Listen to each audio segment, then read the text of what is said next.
November 26 മുതൽ 30 വരെ Udinur government higher secondary സ്കൂളിൽ നടക്കുന്ന കാസർഗോഡ് റവന്യൂ ജില്ലാ സ്കൂൾ കലോത്സവത്തിന്റെ പ്രോഗ്രാം കമ്മിറ്റി ഓഫീസ് പ്രവർത്തനം ആരംഭിച്ചു.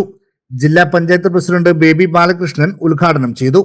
പ്രോഗ്രാം കമ്മിറ്റിയാണ് ഈ കലോത്സവത്തെ സംബന്ധിച്ച് ഏറ്റവും പ്രധാനമായും കാര്യങ്ങൾ തീരുമാനിക്കാനുള്ള അല്ലെങ്കിൽ പ്രോഗ്രാം ചർച്ച ചെയ്യാനുള്ള ഉത്തരവാദിത്വം. അപ്പോൾ അത് ഓഫീസ് വളരെ നിർബന്ധമാണ്. ആ ഓഫീസാണ് ഇവിടെ ഉദ്ഘാടനം ചെയ്തത്. ഓഫീസിന്റെ ഉദ്ഘാടനം ഞാൻ അറിയിക്കുകയാണ്. അതോടൊപ്പം തന്നെ പ്രോഗ്രാം കമ്മിറ്റി ചെയ്യേണ്ടത് പ്രോഗ്രാം സമയത്ത് നടത്തണം എന്നതാണ്. എല്ലാ പ്രോഗ്രാമും കണ്ടമാനം വൈകി നടത്തുന്നത് പ്രോഗ്രാം കമ്മിറ്റി 2 വടി എടുത്താലും സാരില്ല, സമയത്ത് പിള്ളേർ സ്റ്റേജിൽ എത്തിച്ചോണ്ടും. Program committee chairman CJ Sajith അധ്യക്ഷത വഹിച്ചു.